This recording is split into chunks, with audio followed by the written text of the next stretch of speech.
Okay, I'm back. This is Jonathan Brown, professor at Georgetown University of Islamic Civilization, and that was the first time I did Facebook Live. I'm really not a fan of this stuff, by the way, in case you're wondering. But it's important to be able to reach, as Bain said, you, the people. Someone else said that recently too.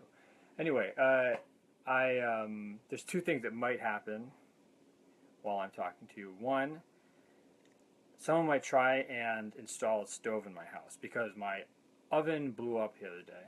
It was horrible. I was cooking, reheating something. Anyway, it exploded, so I have to get a new one. Hopefully they won't come. They give you this window. Second thing that might happen is my kids might come home. In theory, we're insulated by a couple of doors from that, but I can't guarantee that you're not going to hear some toddlers screaming. I just hope they don't know any obscenities yet. All right, so Professor Jonathan Brown from Georgetown University. I also am a scholar at the Yaqeen Institute for Islamic Research, which is extremely important because it takes high quality research on issues of importance for Muslims and people who are curious about Islam or who hear about Islam in the media, and it makes it available to a wider audience via all the wonderful social media that people have in their lives today. And I remember when Sheikh Omar Suleiman first told me about this, he said, you write great stuff, but only about 5 people read it. And I said, I know, it's horrible. So he said, yeah, well, we can help you out. So I was very happy to cooperate with them, and I think that this is a great method for communicating to a wider audience. And part of that is, of course, this weird thing of talking to Facebook Live. And so basically, the article that I wrote, a couple articles for Yaqeen so far. One was on honor killings. That's very interesting. You should read that. And the second one is on Hudud punishments. And of course, this is the stuff that everybody hears about on the news and TV and stuff like that, about hand cutting and people getting stoned and things like that. So I don't barely need to tell you why this is important, because if you're a Muslim, then you hear about it all the time, and if you're not Muslim and you watch the news or any movie or anything like that, you're going to hear about it as well. So this is an important topic that comes up in the news a lot.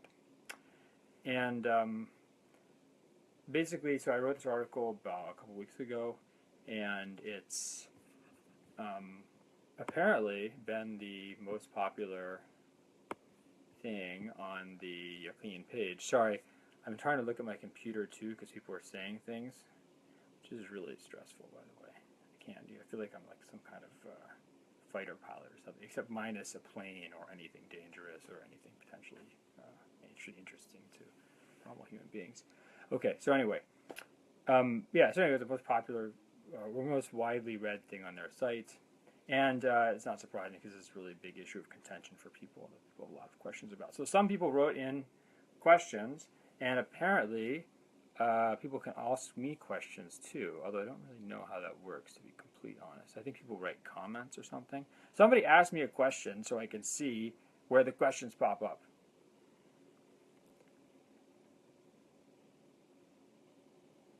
Okay. Well, until I figure out how that works, I'm going to answer questions that people already wrote in. Okay. Well, one person wrote an interesting question, which was, what about the presumption of innocence? This is something I mentioned in my article, which is kind of a side note, but it's very interesting. So we have this, if you ask anybody about the news or about the law, if you watch Law and Order, you'll always hear the phrase innocence till proven guilty. And there's this idea that this is some kind of long-standing tradition in the Anglo-Saxon legal mind, that sort of Anglo-Saxon people just know that there's this presumption of innocence. It's actually not true, interestingly. So if you go back to old English law, like before the Norman invasion of England, 1066, and then even after the Norman invasion of England until the 1300s, 1200s, 1300s, it was the opposite that was true. If someone accused you of something, the assumption was the burden was on you to prove that you were innocent. And that's when you had this, to be honest, quite silly things like trial by ordeal, where you'd have to prove you're innocent by grabbing a hot rock, and if your hand blistered and was infected, you were either guilty or innocent. I can't remember one. And then, of course, the Normans had trial by combat, which they ruled England after 1066. So it wasn't until Roman law was sort of rediscovered in the 1100s in Europe, in Western Europe, and then that was developed by the Catholic Church in what's called ecclesiastical law in the 1100s and 1200s. That's when they adopted this concept of, and developed this concept of innocence until proven guilty, that the presumption is innocence. And actually, my theory is that this actually came from Islamic law. I can't prove that yet, but, you know, it's very interesting that everyone will always talk about the role of Islam in influencing European science and philosophy, medicine, but no one ever talks about law. It's very interesting. I think it's because law is too close to people's identity. If you think about how much law is part of how we think about ourselves in the U.S. or in the Anglo-Saxon tradition, it's really close to our notion of wisdom, of some kind of national heritage of wisdom and common sense and things like that. So I think if you were to say that had some foreign influence on it, it would be damaging for cultural ego, so to speak. So, but I think it's sort of ridiculous to say that there's one area somehow of Western civilization that's not influenced by Islam, especially when it has so much access to Islamic legal material. So I think this, in fact, came in into what's called civil law, or the tradition of Roman law in medieval Europe. And then the first time it was really expressed like that, innocent until proven guilty, was in about 1790 in the Declaration of the Rights of Man in the French Revolution. And so it's actually not originally British, it's French. Sorry, Nigel. That's like a typical British name. Okay. Someone's saying it'd be better for me to do this in the weekend. Okay. I'll make sure to clear my schedule for you. Come on, I do my best, people. Okay. So, second question was about, someone had said, I translated zina as adultery, and zina is not adultery, because it also is fornication, and I know that but you've hit on something which is very interesting, which is that there is no way to translate zina in English in one word. In American law and in English law, adultery is a married man sleeping with someone else who's not his wife. Basically, whether or not that person is married or not married doesn't matter. Adultery is a married man sleeping with it's a married person sleeping with somebody, whether or not the other person is married or not. So adultery is something that's done by a married person. It doesn't matter what the other party is. Fornication is something done by unmarried people, to unmarried people. So what's interesting is what's missing in this equation. So adultery is done by a married person with someone else, doesn't matter what they are. Fornication is between two unmarried people. Well, what about the person who's unmarried who has sex with someone who's married? They sort of falls out of these categories. But you're correct to say that these are different. So when you say adultery, you're talking about someone who's married who's doing something, being unfaithful. Whereas in the Islamic tradition, zina means all of this. So zina means any sex outside of a sanctioned relationship. That's what zina is. It doesn't matter who you are. Okay. But what's interesting, this is an interesting observation, because in American law and in British legal tradition, it's the status of the man, let's say in this case, the man who's married, that determines the nature of the crime. You see, whereas in the Near Eastern tradition prior to Islam, it didn't matter what the status of the man was. It mattered what the status of the woman was. So if you were a man and you had sex with a slave woman who belonged to someone else, then you just kind of damage their property. If you were a man and you slept with a married wife of another person, that was the death penalty in most of the Near Eastern legal traditions before Islam. What's interesting about Islam is it actually kind of doesn't consider gender in this issue, right? So there's no gender distinction. If you're an unmarried man or woman and you have sex, you've done zina. If you're a married man or woman and you have sex with someone you're not married to, then you have done zina. So there's not any any gender distinction anymore. Okay. Let's see here. But yes, you're correct that zina is not translated as adultery. It should be translated as adultery / fornication. But, who's going to read an essay that keeps saying adultery / fornication? So I tried to use the word zina when I could, and to use the word adultery when it was getting too cumbersome to have that the Arabic term repeated over and over again. Okay, we talked about that. Oh, somebody said that you said that the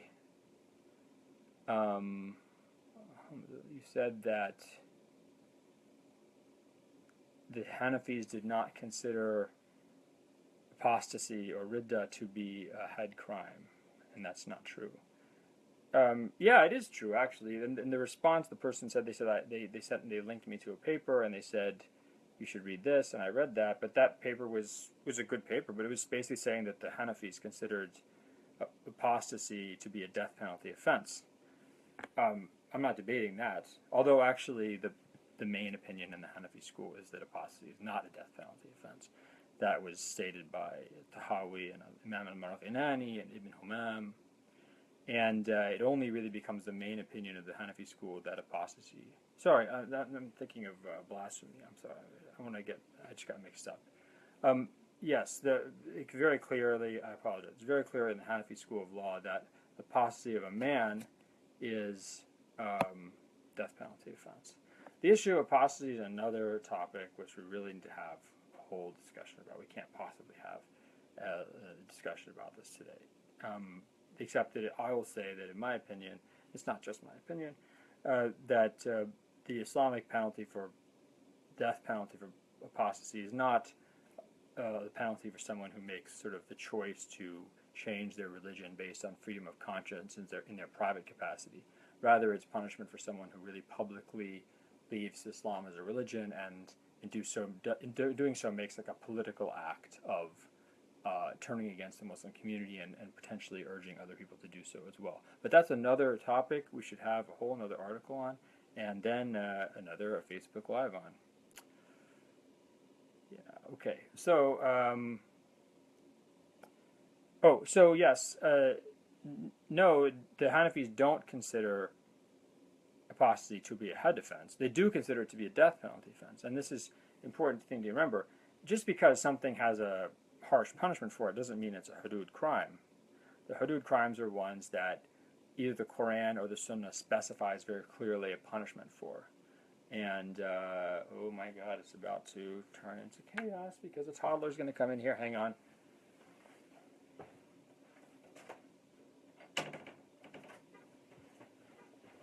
So, I don't know if a rubber band around 2 doorknobs can hold the toddler out, but might get ugly. Okay, let's see here. Wish I had some stronger thread. All right. So basically, yeah, the Hanafis don't consider apostasy to be a had offense. They do consider it to be a death penalty offense. But the had is just because it's a death penalty offense. For example, murdering somebody. If you intentionally murder someone and their family wants you to be executed, then you'll be executed. That's a death penalty offense. But that doesn't make it a had crime. It just means that it's under a different category. It doesn't mean that I'm not denying that apostasy in the Hanafi school is a death penalty offense. I'm just saying it's not under the crime of hudud. Here it comes. Okay, مازن ممكن أنا بحكي مع الناس الآن ممكن تخلي بابا هنا بس لحاله من فضلكم يا جماعة الخير ممكن تخلوا برا عشان بابا مشغول. أنت كمان عشان بابا مشغول. Okay. Yeah, I know. Can you... He's out here. لا ليش أنا بخرج من هنا؟ هذا مكتب بابا وبابا مشغول. ممكن تمشي هناك بس تحكي مع باري شوية وبابا لغاية ما أنا أتخلص من هذا. Daddy, help me. أوكي هذا الباب مفتوح مازن بس خليك تخرج برا من فضلك. Okay. Computer keeps. Why does it? It's all any time for my computer screen to turn off. It's this time. Okay. Yes. Finally, other question was blasphemy. Last question about blasphemy law in Pakistan. I actually don't know enough. I don't know a lot about the blasphemy law in Pakistan. I need to read more about it. I do know that it's a British era law. And if you read my article on honor killings, you'll find how all the countries in the Muslim world that have laws about honor killings, the laws all originally come from European laws, either from French law or from British law. It's actually not the idea that you get a mitigated punishment for killing somebody because it's a crime of honor. That's actually totally alien to the Islamic tradition, in my opinion, and I think that's pretty clear. It's actually not alien at all to the European and British legal traditions. Okay. Okay, but blasphemy is an issue. Just to go over, we should have whole other article on blasphemy. So there's no... Someone just tried to call me. Of course, this is what's going to happen. Someone's going to try and call my phone, and then someone's going to send me a text message, and then someone's going to send me a text message saying, why didn't you pick up the phone? And then blah, blah, blah, blah. I'll do my best to concentrate. Hashim, يا ليت تخرج برا بس شوية عشان أنا أتخلص من هذا الكلام. أنا بحكي مع ناس من مش عارف إيه بلد يعني لقد أو قد يكونوا من بلاد كثيرة وبعيدة. Okay. So blasphemy. So there's no category of blasphemy in Islamic law. There's not like a crime of blasphemy. There's things that you can say that will cause you to, if you're a Muslim, will cause you to leave Islam and be a kafir and to engage in apostasy, which would then bring this into the issue of apostasy. I think the thing probably where we talk about blasphemy in the Islamic tradition most frequently is when we talk about insulting the Prophet Muhammad. So here, it's very interesting when you look at the Sunnah of the Prophet that his dealings are. Can you believe this child who's actually climbing on my desk behind this? Hashim, أنت لازم تمشي من هون من فضلك.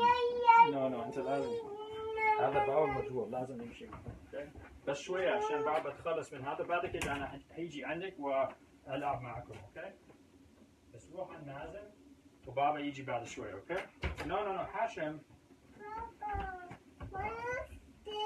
أنا عارف أنت بدك تبقى هناك بس هنا بس أنا مشغول بس أنت مش لا ينبغي أن تصعد هناك هذا أمر خطير. حاشا الله أن توعى. Okay, so the Prophet when he's dealing with the issue of people insulting him, what you see is the main principle is there's not some rule of if you insult me, this is what happens. He actually deals with things very politically. So if there's someone within the community, even a Muslim or a Jew, let's say in Medina, who's insulting him, he doesn't have any punishment for them. And there's the famous hadith in Bukhari where, oh my Lord, where Hashim, you're on the keyboard now, and God knows what that's going to do to this. No, أنا مش ضده, أنت ضده. No, أنت ضده.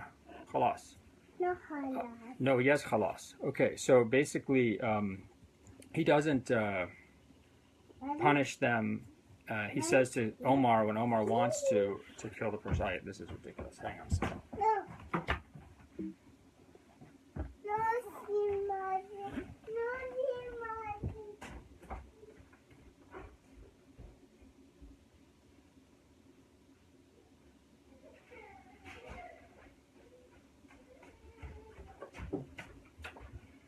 Sorry about that. How the heck did you get out? Sorry. So Omar asks the Prophet, let me kill this person who's insulted you, and he says, I don't want people to say Muhammad killed his ashab, his companions. And what's interesting in the narration in Sahih Bukhari is that the narrator of the hadith says, at the time the immigrant Muslims, the Muhajirun, were small in number compared to the Ansar. So he's actually saying there's a look at what the Prophet's taking into consideration.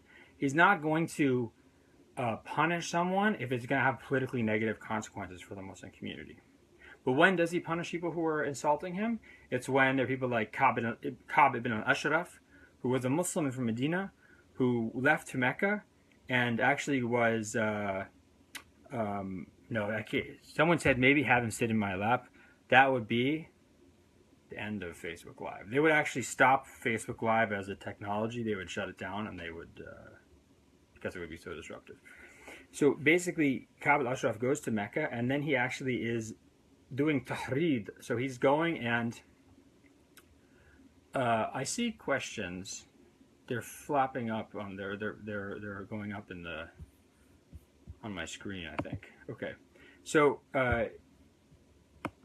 Ka'b al-Ashraf actually goes to Mecca, and he goes and this is in the Kitab al-Marasil of Abu Dawood, and he hangs on the side of the Kaaba, and he goes and he says, he brings all the Quraysh nearby, and he's asked them, swear oath to me that you're going to go fight the Prophet. And he's reciting poetry against the Prophet and things like that. So this is the person that the Prophet has assassinated, because it's not because he's insulting the Prophet. It's because he's actually an active propagandizer and trying to raise an army against the Prophet and against the Muslims in Medina. So what you see in the fiqh, in the Islamic law, that is trying to figure out what is the punishment for insulting the Prophet. For non-Muslims, if you're a non-Muslim who insult the Prophet, the ruling is in the Maliki school that, okay, but another important point to keep in mind, which is, think about this. If you're a Muslim, if you're a non-Muslim living under Muslim rule, and you decide not to become Muslim, which is fine, what does that mean? Think about that.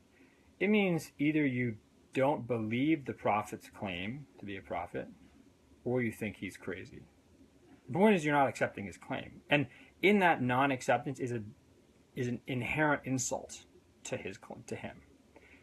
Now, that was fine, because no one was ever punished because we know from the Quran and from the Prophet Sunnah that non-Muslims are allowed to keep their religion. So what that means is, even if that involves an insult to the Prophet, that's not a problem. But if a non-Muslim exceeds that, so if they go out in public and they start saying the Prophet was this, that, and the other, and they start insulting him and saying this, that, and the other, and they're going out in the street, then that would become something that exceeds their kufr, their unbelief. And according to the Maliki school of law, then that person, that non-Muslim, would be killed. In the Hanafi school, the main ruling is that historically the most prominent ruling in the Hanafi school is that it's up to the ruler to decide based on the political considerations, how the non-Muslims should be punished. But that's not the opinion that becomes let's say, the official opinion in the Ottoman Empire, which was followed the Hanafi school. They took another opinion, of a minority opinion in the school, which said that non-Muslim who insults the Prophet is executed. And I think that's also probably what's behind the Pakistan law. That's just my guess. And then the Shafi school is very simple. It's just up to the ruler to decide. And I think that's if I were, the head of some Muslim polity or something, I would just say this is up to the ruler to decide based on political considerations, because that's the principle of the Prophet's Sunnah, is that there's no rule on this. It's based on what kind of dangers does it present, what kind of issues does it present.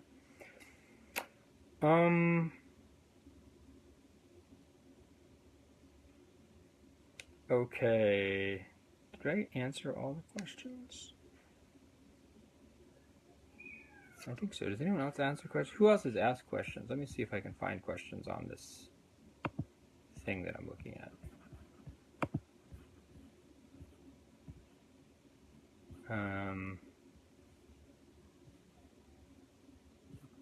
Can't see them on my computer. Let's see if I can find them on this thing that I'm looking at here. Ooh. Someone joined. Do I have any references for these things? Yes, I have references for these things. It's called in my my article on Hudud, which I'm talking about, which you can find on the Yaqeen website. And the blasphemy stuff, you know what? Someone needs to write an article on blasphemy. By gum. So, email the Yaqeen people and tell them somebody should write an article on Yaqeen. You know who's going to end up writing? I'm going to end up writing it probably. Which is fine, because you know what? I live to serve. Let's see here. Let me see if other people are asking questions. Why were Suhail says, why were the mushrikeen executed? The mushrikeen were not executed, as far as I know. The Quran says that basically, if you look at the combination of the Quran and Sunnah, the one group that the Muslims, during the time of the Prophet, that the Muslims were supposed to, were allowed to basically fight until they became Muslims, so either convert or die, was the polytheists of Central Arabia, the mushrikun of Arabia. By the way, we know that's not mushrikun in general. So because when Muslims encountered polytheists outside of Arabia, they didn't treat them as polytheists. They treated them as people of the book, like when the Muslims entered India in the year 711. Why were they executed? Why? Okay, so this is an interesting question, which Muslim scholars have debated. So why is it this group is the one group that sort of is told to convert or die of all the groups in the human community? And it's not. I don't think there's a clear answer because you're not given a clear answer in any of the scriptural sources, either the Quran or the Sunnah. But this is a position taken by Imam al-Maturidi and others, is that they were the ones who were the most open and susceptible to the Quran's message. So this was their language, this was their culture, this was their person, the Prophet. So the fact that if they didn't understand him and they didn't accept what he was saying, that there was something kind of just egregiously stubborn about that. That's the argument of Imam al-Maturidi and others. Can I please speak a little louder? Well, if I go back in time. Okay. A little unrelated. I don't know if I click on this. Block. No, I don't want to block this person. Hang on a second. Let's see if I can find comments here.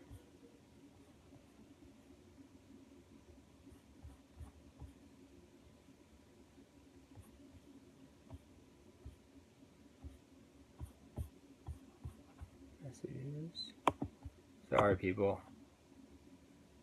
Yeah, I just don't know how to do these things well enough. Okay, let's see. Any other questions? Let's see. People, if you have questions and you asked them before, ask them again, and I'll try and answer them.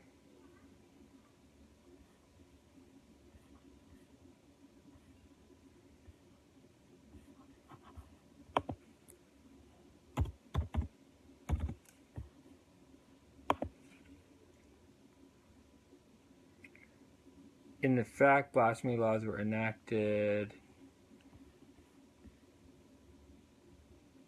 This is just, sorry, one second. It's hard because what is this? Sorry, one second, people. I'm just trying to figure something out, where to go on this page to find out where the Facebook Live thing is.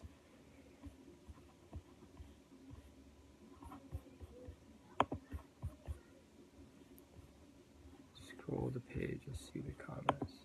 Okay.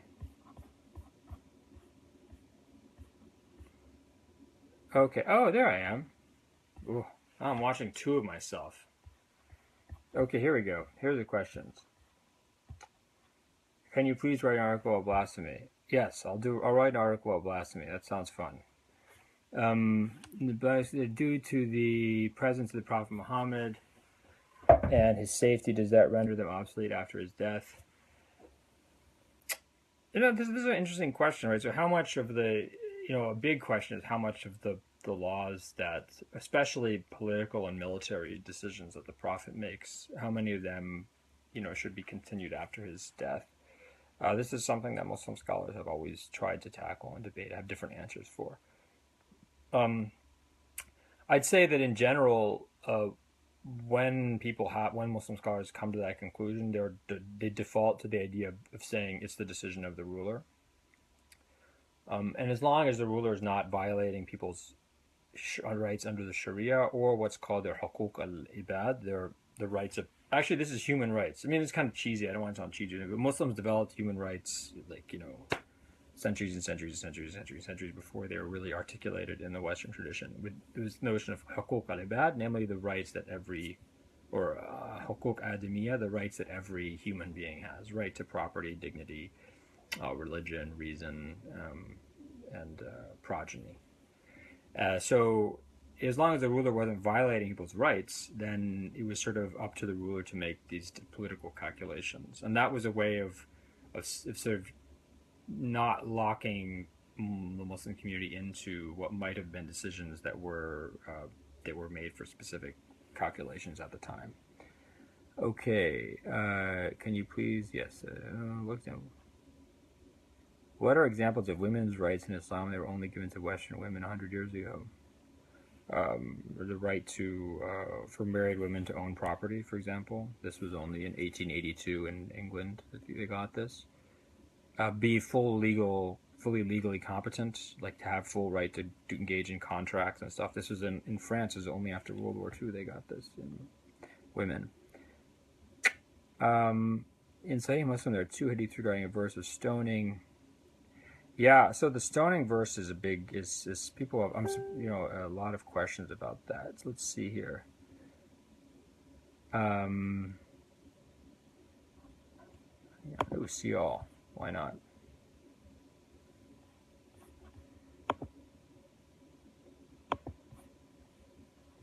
Hang on.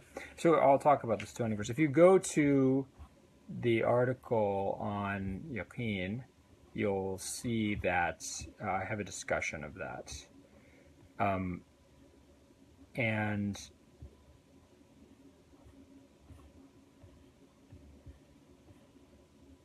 sorry, one second.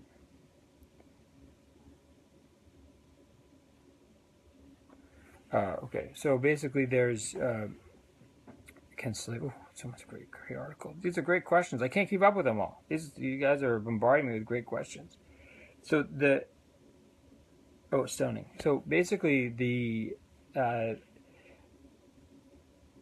standard position of Muslim scholars, and this is actually across sects. So even the Mu'tazilites, who everyone thinks are sort of so totally rational, they're always like the good guys nowadays, Mu'tazilites, they all held that the punishment for adultery, i.e. a married person engaging in illicit sex, is death by stoning.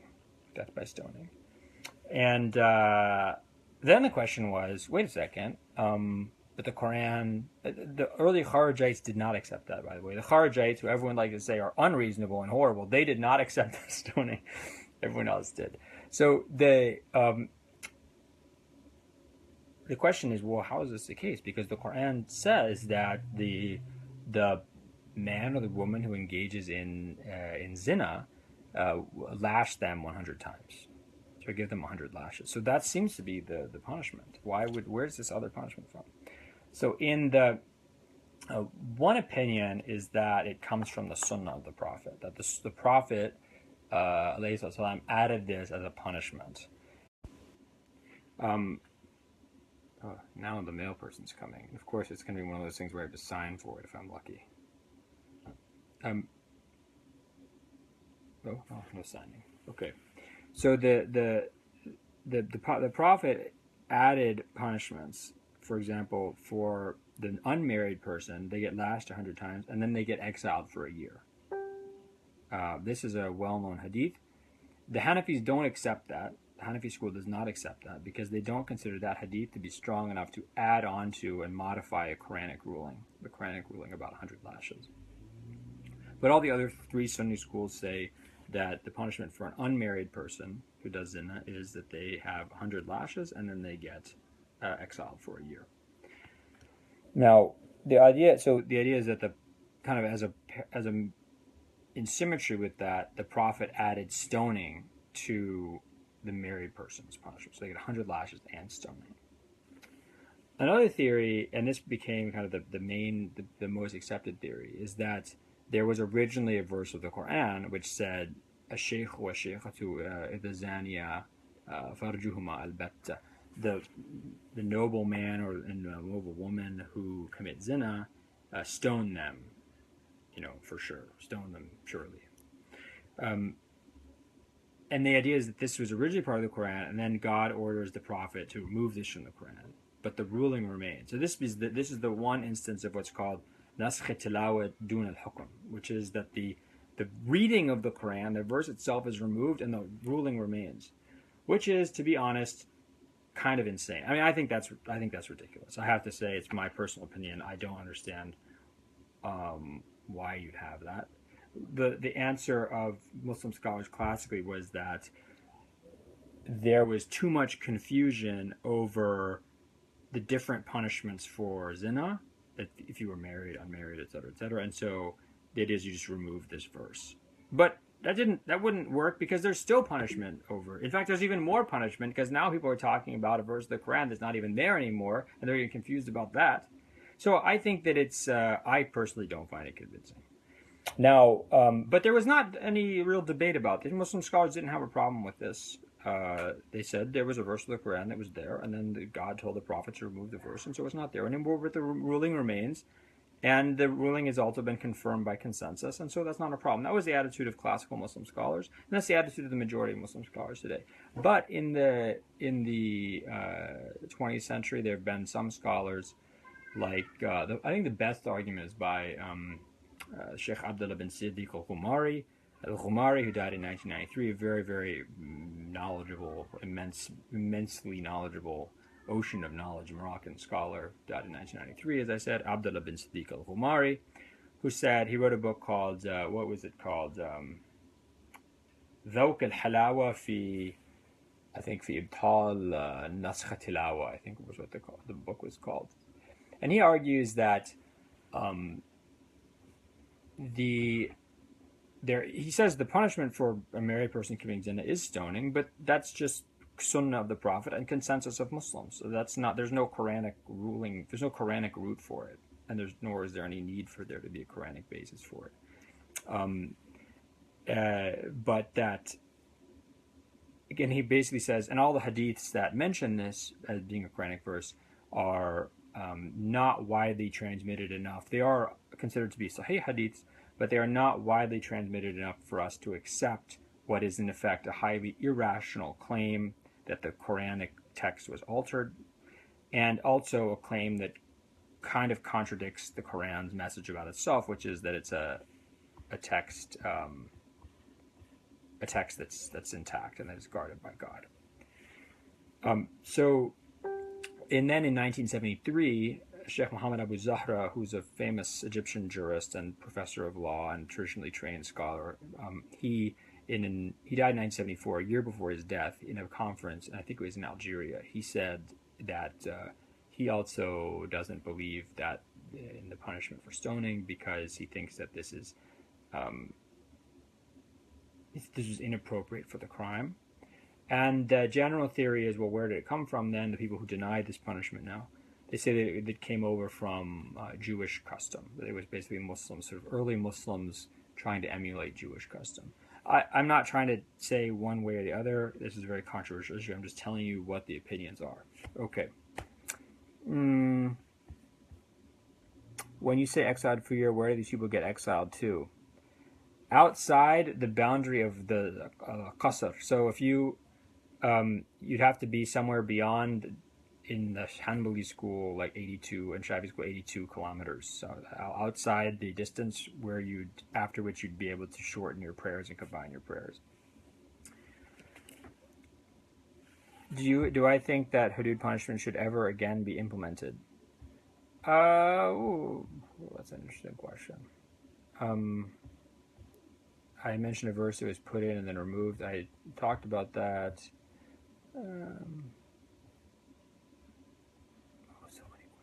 So many questions. Do I think the hudud punishment should ever again be implemented? That's a tough question.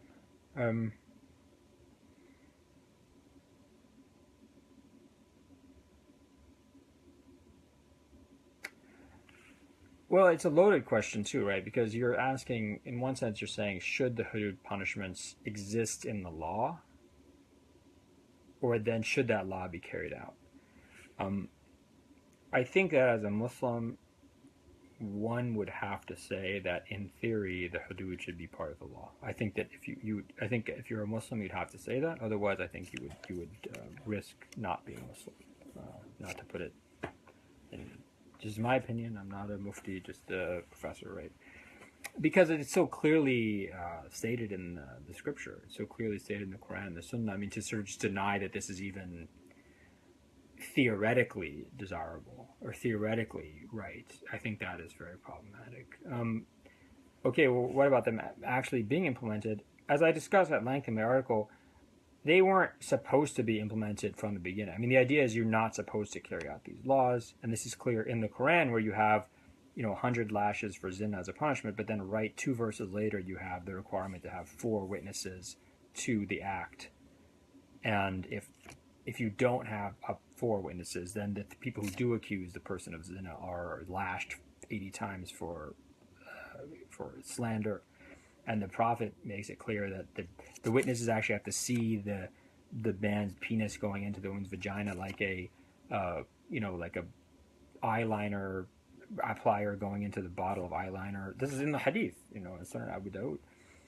So if you want more on this, you've got to read my article because I have tons of stuff on this, tons of stuff. Okay. So I think that this is not intended to be a law that's implemented. I think this is intended to be a law that states the community's values about certain issues. It's a statement about what Muslims think are right and wrong. It's not actually about punishing people. In theory, no one should be punished for these things. I mean, the punishment shouldn't actually be carried out. Okay. Hang on a second. So where are these unpinned comment? I don't even know what that means.